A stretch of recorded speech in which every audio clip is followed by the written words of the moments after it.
Okay, so Shavua Tov, B'ezrat Hashem, tonight we're going to be speaking about the laws of TOCHEN. TOCHEN, it means to grind, to take something which has its original size and to make it in small pieces. Like they used to do with wheat. They would take a wheat, they put it in meals, and meal it to the whole wheat flour or to the flour, meaning basically make it so thin, so small, in small pieces. That would be tochen. So a person who takes chitim, let's say he would take wheat, barley, any grains, and he would meal them to the small tiny pieces, he would do prohibition of Torah. And if he did it in size, in volume of betzah, this amount, in value of the egg, this prohibition would be punished even by stoning if there would be witnesses. And there's no witnesses, and he did it purposely against Shabbat, he would be punished as a karet. Now, the same thing applies to the law of grinding spices. Now, some people, if you saw, they have a certain spice grinder, like a pepper mill. You saw that? They're handy, like this. They go with the hand, they take it, and then grind it on the food. On Shabbat, you would be prohibited to do so. Why? To grind the pepper by breaking it on a table, you would not be prohibited. I'll tell you how in a moment. But to take a grinder, pepper grinder, and to do it like this on a food, since you're using a special vessel to do so, a grinder, which is the grinder in this case, would be prohibited even from Torah.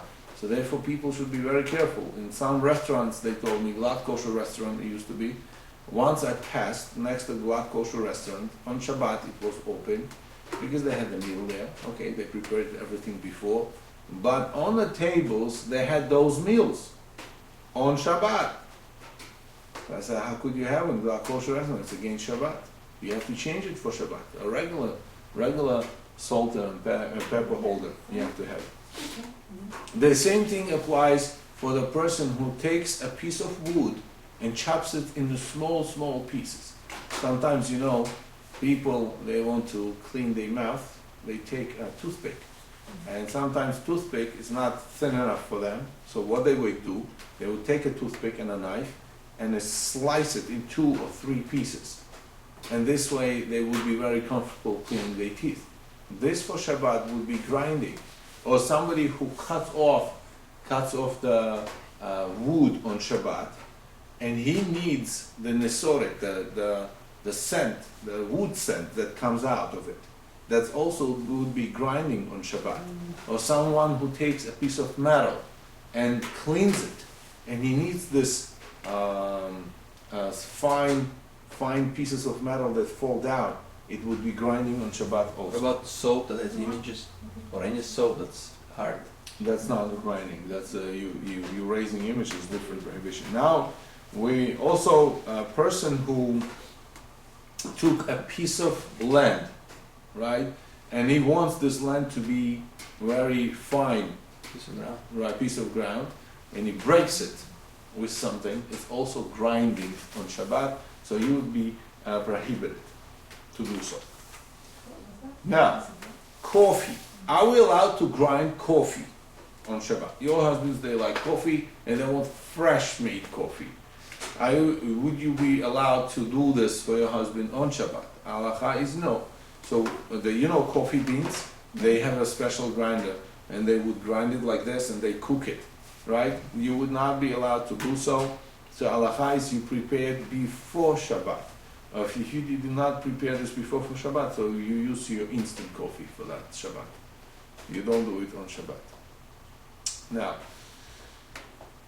what about chopping salad fine pieces? That's the most fine problem with the ladies in the kitchen. Are you allowed to do this or not? You would like to do a good Israeli salad for your husband, and it's cucumbers, and tomatoes and onions with a sweet pepper, diced very finely, very small pieces. I like to do this. Halacha is for Sephardim, since you do not use a special grinder for that, you're just using your knife and a board, cutting board. For that meal, before that meal, you're allowed to cut it and do a salad for your husband. Even small pieces, according to Sephardim, it is permitted. It's a ikar din. Now I'm talking about the halacha, and that's halacha for Sephardim. We're allowed to piece it, to cut it in very fine, small pieces, as you do it. Usually, since you do it straight for the seudah, straight for the meal, and you're going to be eating it right away, there is no prohibition to do so. But just a second, there is a but. There is a problem with salting it. How do you salt it? I'll tell you in a moment. How to prepare the salad properly.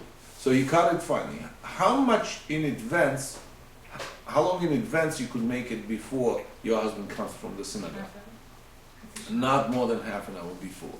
Because the law of grinding, it starts up originally, you grind it in order to keep it for the long-term use, as they used to grind wheat and barley. They grind it, they leave it, then whenever they need the flour, they use it. That's how the grinding was. Do you understand that? Now, in this case, your grinding is only in order to eat the food. And the law of the grinding in the foods, it's only for the foods they plant, that you could eat alive, meaning without preparation. For example, cucumbers, tomatoes, onions, peppers, sweet peppers, you could eat alive. So those things are grinding applies to them.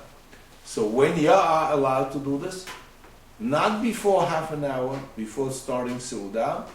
Now, once you grind them, how do you salt them? Because without salt, it's not going to be tasty. So what do? First, you add a little bit olive oil. I'm sorry. You add a little bit olive oil. Then you salt it. Then you mix it, and there is no problems even to put the lemon on top. Also, that's good. By accident, it's already, I put a salt, but then I didn't mix it. So right away put the oil, right, and and then I you mix mix it. it. Doesn't matter before salt or as long as you add oil later, within a couple of minutes, there's no problem also. But what if it's not very thin slices? It's just very good. It's very good. thick? According to our brothers Ashkenazim, they are makpidim not to do as a regular day slices. Yeah. What they do, and that's how we are in Noheg, we machmirim in this also, we could do bigger pieces, a little bit bigger. It doesn't have to be like regular day. We do a bigger pieces, but still you will do it before seudah. Again, you do it before seudah. Now, can I do salad at night for tomorrow morning? So my parents come and my friends come, and we do big seudah. So I have to prepare for tomorrow. Can I make it at tonight? Meaning on Shabbat. At Shabbat night, anyway, I'm doing salad, so I'm going to prepare not for 3 people in my family, for 5 people. I'm going to prepare for 10 people. Halacha is you're not allowed to. Even though it's a bigger pieces? Even though it's a bigger pieces. Okay? So what you would do, or you prepare before Shabbat, or you prepare half an hour before they coming from the synagogue tomorrow in the morning. What if it's not half an hour, what if it's 1 hour prior? It's not good. Sometimes they come from shul, who knows what time. You not know standard. regular time. Okay, thank you. No, sometimes I got an it. hour, I you got don't it. know. Okay. Okay. But anyway, regularly the shuls in general they finish at 12. No, to that. At 12 they finish. So halacha is 11:30. If you do it, it's fine. Even then count down later 12:15. That's no problem. Okay. But meanwhile, what you could do it within half an hour. What you could set up different things on the table. Meanwhile. But the salad you should do as closer to the seudah as possible. Yes. I don't understand why the olive oil and the salt. I don't get behind. Okay. The problem is with the salting. It's a different halacha. We didn't finish with the bishul. I'll tell you. Why do we cook food in order to eat it proper way, right? There's certain things you need to cook, meaning cooking needed in order this to be tasty. As a potato, if you eat it raw, it's not good. You have to fix it by cooking it. There are different ways of fixing food. One of them, it's like cooking, pickling it. Do you know about this? For example, have you ever eat green tomatoes? As they are fresh, they're not good. But once you pickle them, they become good, tasty. Green tomatoes. Have you ever tasted that? Good. So, okay? So, what happened by pickling them with salting them? Salt made it as cooking process. You understand? So, salting things on Shabbat, prohibited derabanan because of mevashel, it's rabbinic prohibition. It looks like a fixing food through cooking. As through cooking you make food softer, tastier. In this case, the thing that you could not eat raw, you also pickled it, you salted it, and it became softer and tastier. So that by doing that would be prohibited. Do you understand that? So therefore, by adding oil, it's not a way of pickling it. Do you understand that? Any salad you put olive oil. But on eggs, it's okay. On eggs, I don't know, I think we discussed it already. Anything Salt on that eggs. does not grow, and it's not a way of pickling it, alaha is you're allowed to put the salt on it. For example, you have some good steak, but it misses salt. Alaha is you're allowed to salt it. There's no problem. Yeah, since it's not growing up and salt actually not fixing anything in it because it's cooked already, what you're doing, but the raw, to salt the raw meat, you're not allowed to on Shabbat. Salting and soaking of meat on Shabbat is prohibited. It's a different prohibition. What if someone doesn't like when you have older parents, they're not gonna necessarily listen to all, even though of course you have to listen, but they're like, they don't want something. They did a salad, 2 hours before. An hour before the meal. Doesn't matter, 2 hours before. Okay. Alaha is salad is not prohibited. Alaha is b'di'avad, it's a salad you could eat, even though they did things that should not be done. But alaha is the salad is not prohibited. You're allowed to eat the salad. Okay? Now, are you allowed to grind? Yes. Cutting tomatoes because we're so small, why is that considered grinding? Usually grinding is, It's true. For that purpose, you're not even allowed to use. You see, Chachamim, they were so careful not to come to prohibition of Shabbat. So they put certain restrictions more and more in order to guard the law of Torah. Now, the grinding of the tomatoes, you would imagine take a pumpia, this, how do you call this? Tzorka. The grinder, you call it? Grater. And you go through the grater. This is on Shabbat, is going to be prohibited totally. You're not allowed to do this on Shabbat. Even the grater, you would change the size of the grater because it has like fine grater and the big size of grater. Even though, because you use a vessel for grinding, that would be prohibited. But cutting finely is not prohibited as long as you do it before Suda, within half an hour before the meal. It's no problem, you could eat it. Our brothers Ashkenazim, they're more strict with that. They cut pieces bigger than a regular day. So that's what we follow also, to make it stricter, so we don't cut it as a regular day. I'm allowed to use a garlic crusher on Shabbat. You know what garlic crusher? Right. That's a law of Tochen. Garlic, it's a plant. We said about the plant. You take this and squeeze it into a holes, you push it through the holes, and it becomes fine garlic. Then you mix it with the water, whatever you want to like to make. And halacha is you're not allowed to do this on Shabbat. But to cut the garlic in pieces before Suda, in order to eat it, you are allowed. So even to make, like, what we say that they make with garlic and salt and water, you can't do that on Shabbat. If you squeeze the garlic through the squeezer, If you cut the garlic, you're allowed to in With order salt. to eat it. Right? Even you put the salt in the water. yeah, so it's fine. Yeah, Oh. yeah, but right away then you use it for the food. It has to be done within half an hour of the Suda. So Yes. the grinding, the issue is using a vessel. Not only, and also doing a fine product in the end. Two things that are needed. You use the vessel and you use the action of grinding. Okay. Over here, with case of the salad, you do the action without the vessel, But we say you do it, since you do it right before Suda and you're not putting it away for next meal, so it is permitted for to eat. Now, you don't have a pepper, okay? I allow to break the pepper, you know the pepper berries? How? Right. You know the black pepper? Oh. They're round. Yeah. You don't have it, huh? Right, peppercorn, whatever. You're allowed to break it with the end of the knife. With the matchina, you're not allowed to do this. With a special device for that, you're not allowed to do this. Or the pepper mill that they have people. But you're allowed to grind it with the end of the knife, and whatever you need for Suda, right away you put it. That's what you're allowed to do. Okay? Since you do it for the meal, you're not prohibited to do it. What about the salt? Yeah. Is it called mukhan? The salt became as a one piece. Sometimes water falls inside, and what becomes, salt becomes like a one piece. I allowed to go with a knife like this in order to make it like crushed. Halacha is yes. You're allowed to do this as long as you don't do it in a special vessel for the salt. In those times, I still remember this back from Russia, what they used to do, they used to buy a piece of salt as a stone, put it on a fire, burn it to make it, to evaporate all the liquids from inside, and then to grind it in special thing. That's how we used to make salt in back then. It was natural salt. If you remember, it was a rose color, if somebody remembers that. Yeah, it's a natural salt.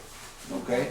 So what they used to do, we used to grind it in special vessel for that, with a special thing that you, machtesha, in English, how do you call Okay, it? what's that called? The Mortar mortar? and pestle. Huh? Crusher, it's called a mortar and pestle. Right.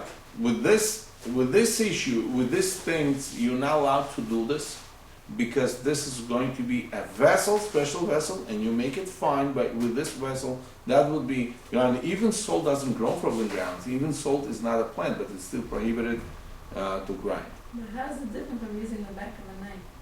No, the back of the knife, it's not a special vessel, and you're not putting it away. You're not putting it away for the time, okay? You're using it right away for the food.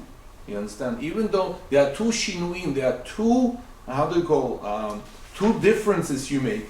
Number one, you're not doing it in a special vessel for that. And second difference you made, you're doing it with the hand, not with the hand of that, how do you call this piece of metal? Pestle, you call it? You're not doing it. You're doing it with some different vessel, or even in your hands, you do it like this with the hands and they break. There's no problem to do this on Shabbat. Okay. I like to grind meat on Shabbat. Now again, with a special, not electric vessel, there's an old grinder from Russia. Oh, no. On Shabbat, you're not allowed to do this. On Shabbat. But let's say somebody needs it. For certain people, they have problems with chewing. And they need food to be grinded. Oh, you mean cooked food? I got a raw food. Right. No, I'm not talking about raw Yeah, because meat. your immediate association is something raw. Because we always Right, do no, raw things in Right, there. no, cool. Even for babies. Since you use it with special vessel for that, you should not be doing it. But to cut meat with a knife to small pieces, you're allowed to on Shabbat. And to give it to baby or to give it to people who have problems with chewing, right. There's no problem to give, to cut meat.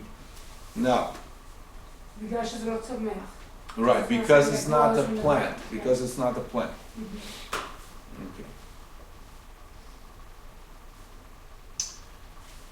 What if you made a salad, you expected guests, and you made a salad for 10 people? Half an hour before, you did it very good. The problem happened, they didn't come. And you left, you with your husband and your kids, and guests didn't come, and the salad left. I allowed to eat. It would be considered as you did prohibition on Shabbat because you prepared the food for the next Seudah? No. Halacha says because you started in heter in a way that it is permitted to do because you did expect the guests, and so halacha is it's also not prohibited. But still you cannot trick God. I'll make a little bit more maybe guests going to come. You don't know for sure. Maybe. No, maybe you don't work on Shabbat. Okay? You don't do this on Shabbat. On maybe. Bread. I allowed to crumb the bread on Shabbat.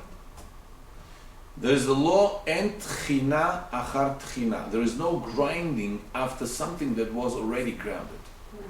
Ground. Now, the wheat already was ground. So what they made it again into one piece by mixing it with the water, right? So what do you do now? You're allowed to grind it in small, fine, tiny crumbs of bread. Now, to use the grinder to make bread crumbs, you're not allowed to. But to take a bread and crush it into small pieces, you are allowed to on Shabbat. It's not called grinding because there is no grinding after something that was already ground. Understand? So that's a law for the bread. And if you need even to feed your birds, let's say somebody has birds and they need to eat bread or matzah in sometimes times of Pesach, you don't feed your birds chametz. You have to give them something kasher for Pesach because they are your birds and it's on your burden to feed them. So you're not allowed to feed them chametz. Do you know that? Somebody who has birds, he has to give them millet. You know what's a millet? Those the yellow like round things. That's what you feed your birds on Pesach. You don't give to the birds wheat because they put it in the water and it blows up and becomes chametz on Pesach. So you have to be very careful. So you're allowed to feed your animals by grinding bread. There's no problem with that either.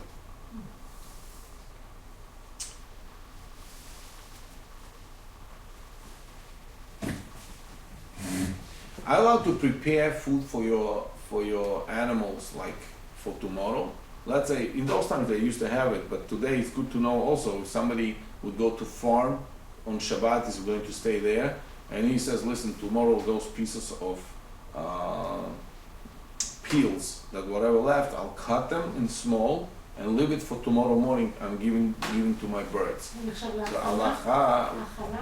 Yes, it's a problem not of achana because you're cutting them dag. You're cutting them in a small pieces. Number one for tomorrow. That's prohibited. Even if it's for the food of animals, but still you're allowed to give it to the animals. But still, the halacha is you have to do it right before they eat it. You cannot prepare and leave it for tomorrow. And tomorrow they wake up, start to eat that. Okay? About meat. Yes. Bones, like for example dogs, some of them like to eat bones of meat, chicken. So if you give them everyday bones, let's say on Friday they have bones from whatever chicken, can you collect it to give the next day? It's or not muktzeh. It's not muktzeh. Yeah, muktzeh. But bones, any bones that could be edible by animals, even you do not have animals in your house. Halacha is not muktzeh. So you can take it. Yeah, on Shabbat directly could take it and throw it. It's not a muktzeh on Shabbat. The bones are not muktzeh on Shabbat. Since they are edible by animals, in general, even though you don't have animals, so it's halacha is you mutar to take it. About the cheese on Shabbat. I allowed to cut fine pieces of cheese on Shabbat. Halacha is yes, but to use a special grater for that, you know the cheese grater, you're not allowed to on Shabbat. What Because would be the isser of cheese is not a plant, but you're using a vessel. There are two issues, right? You're using a special vessel. Now, there's an egg cutter. Somebody asked me before the Shabbat. slicer? Yeah, egg slicer. We don't slice with that at home, but halacha is you are allowed to use it on Shabbat. There's no problems. It's nice. It has like 5-6 knives and a special form that egg would not slip from it inside like this. And they put an egg inside and they just slice it down, egg this way. Halacha is you are allowed to. But the salad chopper, you're not allowed to use it. You know, there's such a bowl with the knives inside and you go like this with the hands.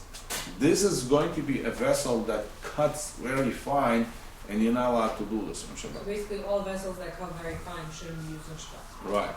But in this case, even these knives, they cut once, and even it's thin cut for the egg, you are allowed to use it because egg is not a plant. And why can't you use a grater But for we that? said there are two issues, using a vessel. This is a vessel for the egg. No, but this is not grinding vessel, it's a cutting vessel. That's a difference. You have to be very careful with the terms here. There's a grinding vessel. In this case, this salad he grinds the salad. Okay, it's a salad chopper. And this is an egg cutter. It just cuts the egg. I know it's a little bit confusing, but still, over here in this case, you don't grind the egg, you just cut the egg. Okay? No, but fine with such a thing. Seeing your relatives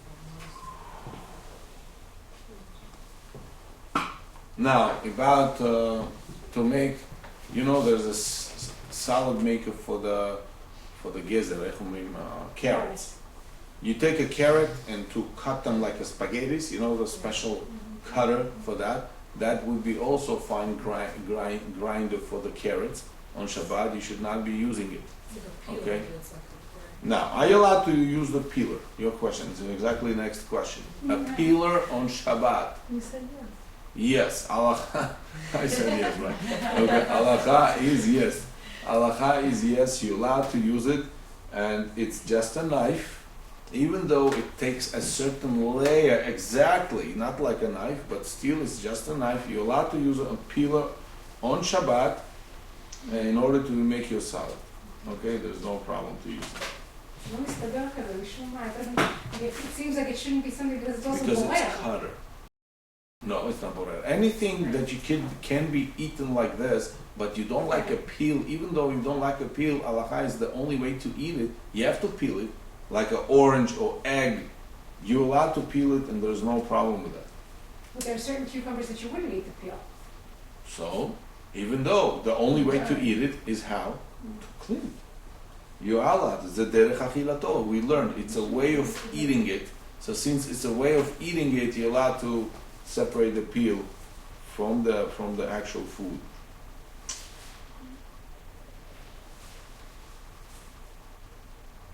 Some people, they have a minhag to do like kind of charoset thing. They mix dates, dates when they dry up. They mix the dates with some nuts, and they mix it. Dates, they become liquid a little bit. They mix it a long time, and it mixes and becomes like a kind of mass. It's like kind of very strong thing that people who work out a lot, they lose very fast energy. That would be like small piece to take. It's a lot of sugar, a lot of oils, and amino acids, oils, and everything it has inside, and they just gain their power together faster. So halacha in this case on Shabbat, he says, Rav Ovadia Yosef says, they should be, even they eating it right away, they should not be doing this on Shabbat, because they grind something that it's a plant, even though they mix it together later, but they should not be doing it on Shabbat, he says. Okay. The salt grinder, as I told you, you should not use, but you're allowed to go with a knife, cut the salt with a knife. There's no problem in order to make it. Or sometimes salt got stuck, sugar, the same thing with the sugar. This sugar scent. Sugar scent, sometimes it stays long time in a jar.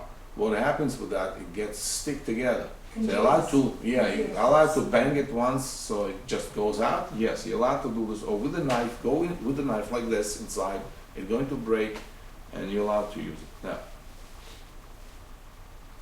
person whose clothing on Shabbat became dirty with mud, and it dried up. So the way how to clean it, people, what they do like this, and the mud just grinds from one piece. It becomes many small tiny pieces, particles, and it just goes away very fast. I allowed to do this on Shabbat for your clothing. There are two prohibitions. Well, there are two prohibitions involved with that.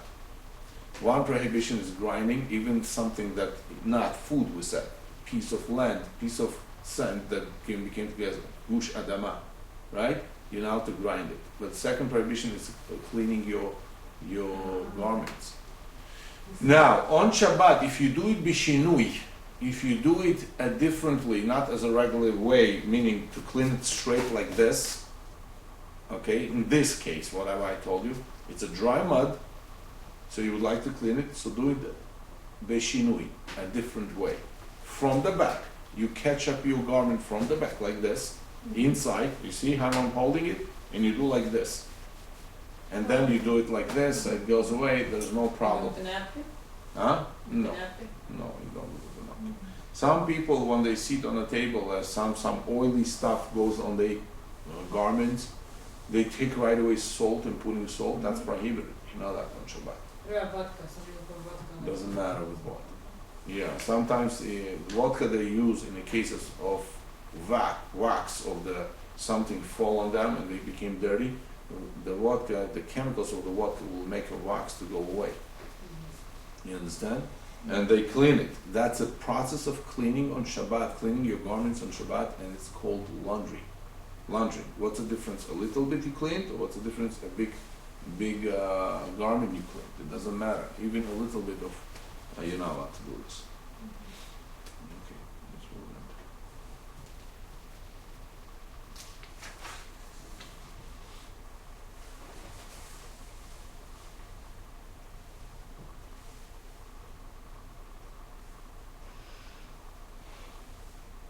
Sometimes hadas becomes dry, and it doesn't bring out the smell, a good smell that it has. So you don't have hadasim. Are you allowed to rub them on each other a little bit, that the smell should come out? He says if you do it right away, you're allowed. But some they machmerim, they don't do it. They use a fresh hadasim to have a smell on them.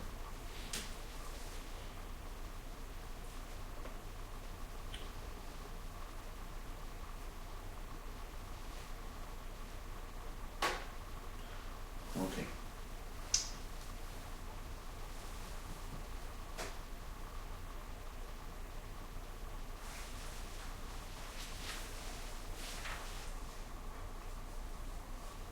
There's prohibition of megabel on Shabbat. Megabel, it's taking something that it was in small pieces and to put it by liquid into one big piece. You understand? Megabel.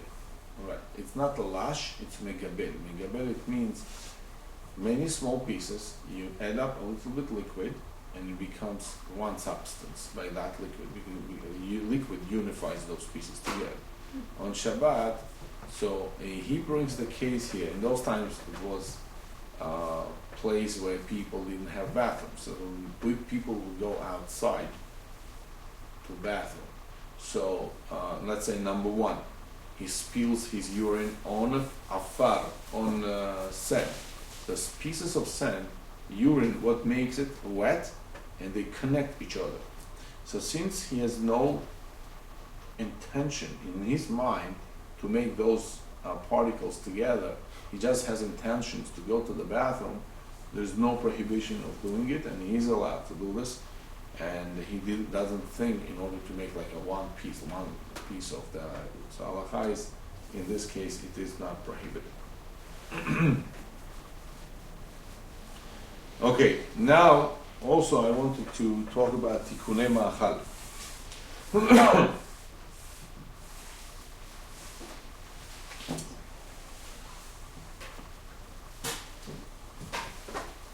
A person who had, how do you call a herring, pickled herring.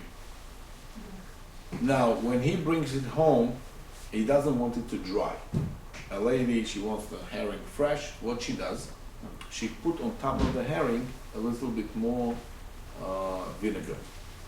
Are you allowed to do this on Shabbat? Halakha is yes. Why? Because there's no pickling after pickling. It was pickled already. Huh? That was the question.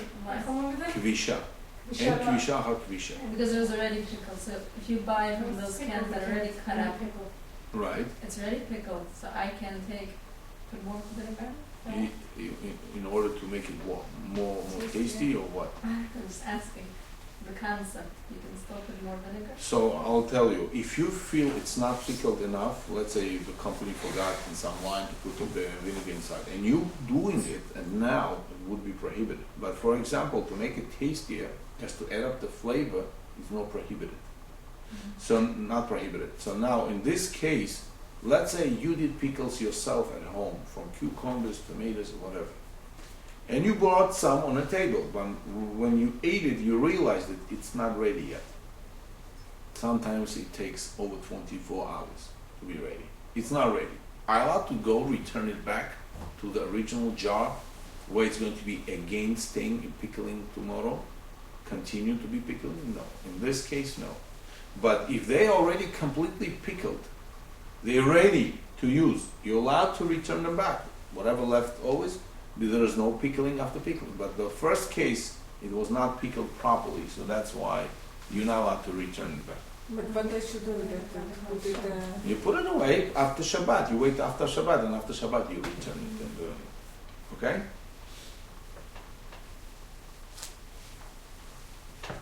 Salad, to put the salt and pepper and to put some, you're allowed to put all kind of spices, but as long as you don't grind them on Shabbat, right? We said to a special grinder, but you're allowed to, with your hands, let's say you took a piece of solid salt, and with your hand you did it like this. Otherwise, you're allowed to do this. The same thing with the pepper, with all spices, you're allowed to do it with your hands, as long as you do going to eat it right away in this Suda. So now, since there is not, some permit without oil even to put this salt in a salad. Why? Because it's not the way of pickling at all. Nobody pickles this kind of salad, right? You know, this Israeli salad that they make, they don't pickle it. Have you ever seen pickled salad like this? But today I saw they do assorti, you know, they take all kind of vegetables, they cut them, and they pickle them. So that it's found also in our days that they do pickle this way. So it's better always to put an olive oil to reduce the power of salt. Olive oil also, once the oil gets the salt, it reduces its power and it's not pickling anymore. You're allowed to put some olive oil and then salt on top. And there's no this before, that before, doesn't matter. You're allowed to do this. I allowed to put, you cleaned strawberries. For number one, you have to be very careful, it's alert. Strawberries, they do have bugs. Okay, so be careful. How do we eat? We wash them very well and then check one by one, inside out. Sometimes it's impossible to check, so what do? I peel the strawberries. That's the best way. And this way also you get rid of pesticides that this has. Okay, I peel the strawberries. Yeah, I don't eat those small, seeds. I peel it. Okay, that's why when you buy the strawberries, you could buy big ones. So after you peel it, there's something left from it. Right. So the strawberries, you prepared them, and now you would like to make them sweet by adding a sugar on top of them on Shabbat. I allowed to put the sugar on top. What would be the Esther? You're fixing a food. You're fixing food. Add You're making flavors, food. but you're adding taste. That's it. So what's halacha? In this case, you're not fixing. You're just making food tastier. It's edible without that, but you would like to make it a sweet touch to that. So halacha is you are permitted to do this way, and even to leave that in the sugar, and then later it gives juices, right? You are allowed to do this. There is no prohibition, and it's better if you do it right before you eat it. Bracha, it says here, right before you eat it, it's very good. Now, about the kids with bananas. I allowed to grind a banana in order to give it to the child, in order to give it right away to the child to eat. Now, again, if you doing it right away, he permits, according to Sephardim, to grind it as a regularly you do on regular day with a fork, and straight to give it to your child. You do it, you give it to your child. You do it, you give it to your child. Now, what our brothers Ashkenazim, they're very careful with that. They do it b'shinui. They change the way of doing it on regular day. On regular day, they use the teeth of the fork to do this. But what they do, they turn upside down the fork, and with the back of the fork, they mash it, and then they feed it to the baby. Whoever wants to be machmir, tavo avla bracha.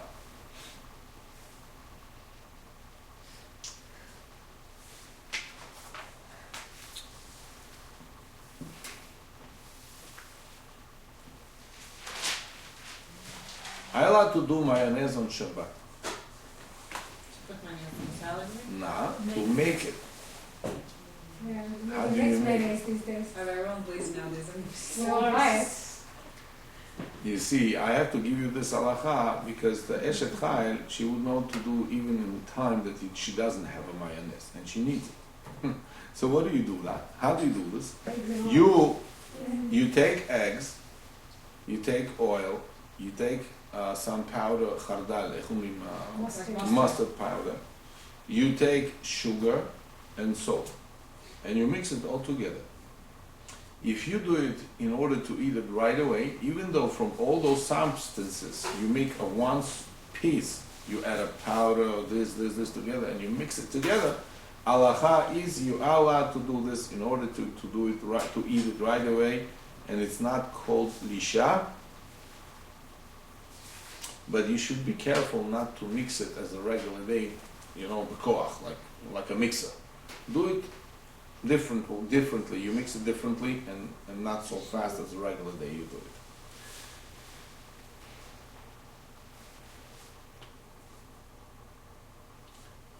What if it happens, chas v'sholom, that it's a war, it's a time of war, and people were not able to prepare food, and now they need the food, and now only way to do the food is through cooking. There's no open fire. On open fire, you're allowed to broil the meat, which was not salted before. Today, Baruch Hashem, we have salted and soaked it, but in those times we didn't have it.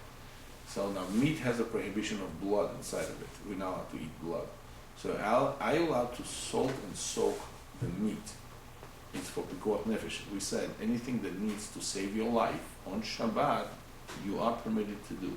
But now, in order to cook this meat, you have to soak it and salt it before. Are you allowed to do this on Shabbat? If it's such a case, chas v'sholom, halacha is yes. In order not to, since they permitted for you to cook it to save your life, it's a safe, life-saving situation. So since they permitted to cook it, they permitted also to fix the meat prior cooking it. Okay.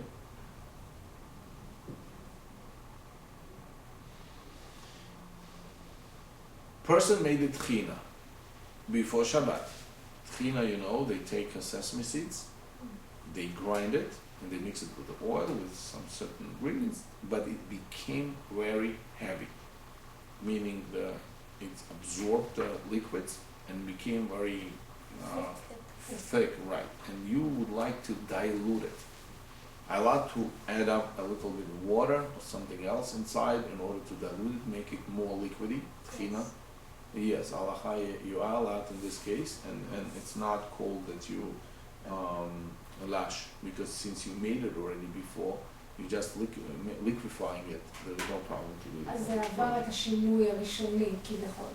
Okay. It already went through its first state of being changed. Since already it's mixed, you're not doing anything, you're not changing anything, you're just liquefying it. There's no problem in doing it. Okay? So, also I was asked by ladies to give some divrei chizuk in the end of the shiur. Some lady called me and she said, we need some chizuk also. So I just wanted to tell you a couple of words of chizuk. This Parashat Shavua, we were given Torah on Har Sinai, that the Kadosh Baruch Hu went down with his almighty honor for us, to this world, to give us Torah. Now what this Torah is, the story goes back to Avraham Avinu. The Torah was supposed to be given originally to Adam Rishon, but since Adam Rishon, he transgressed the law of Torah, he was given 2 mitzvot only, Adam Rishon, 2 commandments. The first commandment was to eat from any tree he wants. The second commandment was not to eat. So mitzvah taseh, mitzvah lo taseh. It's do, perform a mitzvah, and not to do anything, right? So he transgressed the law. He ate from the tree. It was caused by his wife, and then later he separated from her. But Hashem decided not to give Torah anymore till 26th generation, till Moshe Rabbeinu. From Adam till Noach, 10 generations, then flood. Family of Noach reproduced the world. They came, meaning people, From Noach till Abraham, again 10 generations. And by the way, Abraham saw Noach. Abraham was Noach years when he saw Noach, meaning 58 years old. Abraham was, he saw the Noach. So Noach told him a lot about what happened back then. And then Abraham Avinu had Yitzchak, Yitzchak Avinu had Yaakov. Yaakov had 12 tribes, 12 sons and one daughter. And one of the sons was Levi.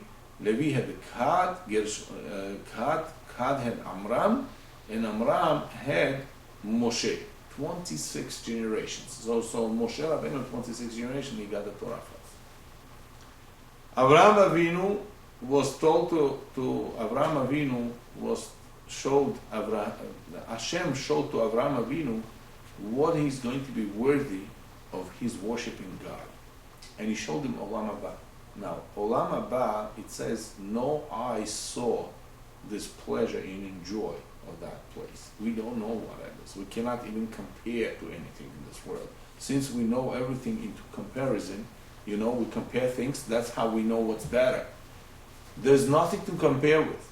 Rambam says, as a blind person, he never knows the beauty of colors. As a deaf person, he never knows the beauty of music or sounds from the childhood. And as a fish doesn't know what's a fire, because the moment it knows what's a fire, it dies. It knows only water. That's how we cannot know, our physical bodies cannot understand what this spiritual enjoyment is. And it's so great and it's so good. So Hashem showed it to Abraham Avinu. Abraham wanted that. Abraham said, I would like to get this. But Hashem said, in order to get this, you need to get something in order to deserve that. He said, how do I deserve that? He said, you need to get the Torah. If you do the Torah, it's a hora'ah, it's a laws of mine. If you get this Torah, you will be worthy of Olam Haba. That's the only way to get to such a place. So he said, give me Torah. He said, no, I cannot give you Torah, since Torah can be given only to those who suffered a lot. He said, why we should suffer? Because he said, originally, Adam HaRishon, when he made his sin, the evil developed in him, and what happened eventually? Do you know what happened? The good and evil mixed. Now, by suffering, you will separate the evil. Rambam, the Ari HaKadosh, he explains how it's possible to be. He says, Yisurim merakin avonotav shel Adam, the suffering cleanses person's sins, okay? Like when you take a piece of gold, in the beginning it becomes gush adama, it's just a piece of mud. Then they wash it. Then once they washed everything, they have small particles of gold, but now you have to put them together. How do you do that? You put it through the fire. Before, you did it with water. Now you do it through the fire. So you unify them, but still it has many mixtures inside.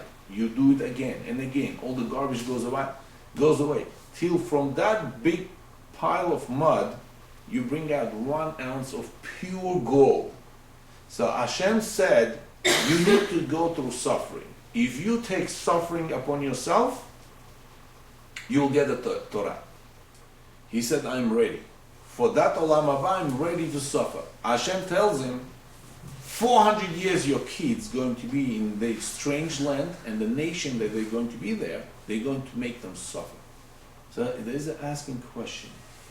400 years, Avraham Avinu, he argued with Hashem about the Sdom. He said, Hashem, Sdom, 50 tzaddikim. Okay, I'm not going to destroy the Sdom. 45 tzaddikim, not going to destroy the Sdom. He prays for the Sdom till 10 tzaddikim. Why do you argue about the Sdom where older people wicked? And over here, your children, you don't argue with Hashem? 400 years and you agree right away? Right away you say, okay. Say, okay, 400 months. It's less than 400 years. 400 days. Hours. Why they should suffer so long? You know the answer? Abraham Avinu got a good deal for that Olam Haba. It's cheap. 400 years of suffering it was cheap in eyes of Abraham, so he agreed. He said, let's sign the contract. And really what Hashem did, Hashem said, since you agreed, I'll ease off on you this punishment, this cleansing process. How long they're going to be suffering? Not a lot. This process is going to start from birth of your son, of Yitzchak. And really, how many years we were in Egypt? 210 years. And how many years of them we suffered in Egypt? 86 years. 86 years still alive. Levi passed away. Till one of the tribe was still alive, the suffering didn't start. The last one who passed away over there in Egypt, it was Levi, son of Yaakov Avinu. So he passed away, the suffering started. And then when Moshe Rabbeinu was born already, you understand? So then Moshe Rabbeinu grew up 80 years later, he comes to save them. So what do you understand from here? We got the Torah. Why did we get the Torah?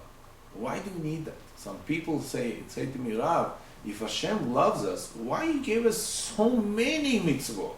Give us a 7 mitzvot, 10 mitzvot, fine, 10 commandments.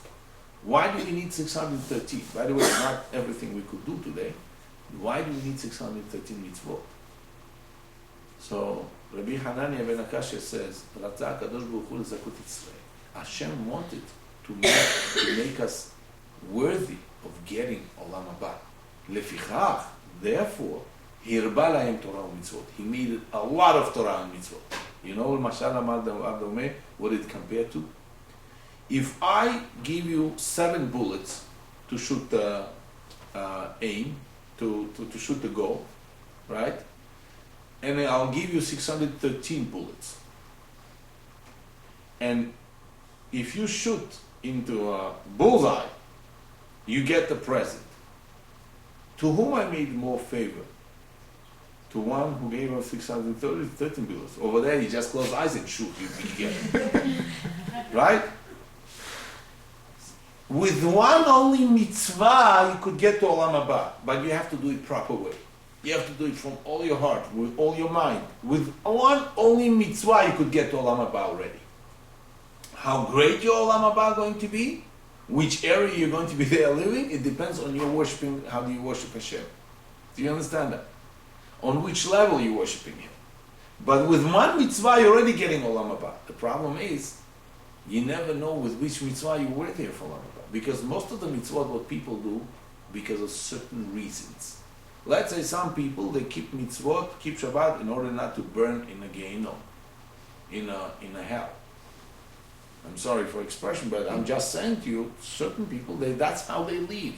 But that's not how the Jewish person should be living, not to get punished. You should be doing it out of love, because you love to do this, because you're a child of Hashem. Hashem brought you to this world, and it should be for you an honor to serve Him, not a burden to serve Him. It should be an honor to serve Him, Rabbatai. What it says in the Tefillah of Shabbat, if you pray on Mincha, it says, Yismach Moshe b'matnat chilko, ki eved ne'eman karata lo. Moshe was happy with his portion that Hashem gave him. What portion Hashem gave him? $1 billion in a bank? No. Ki eved ne'eman karata lo. He called him a good servant. Trustworthy servant. Servant? That's what he's happy for? Yes, because it's a privilege to be a servant of God. And people see it as a burden. That's why they have weakness of mitzvot. That, again the mitzvah, again I have to do it.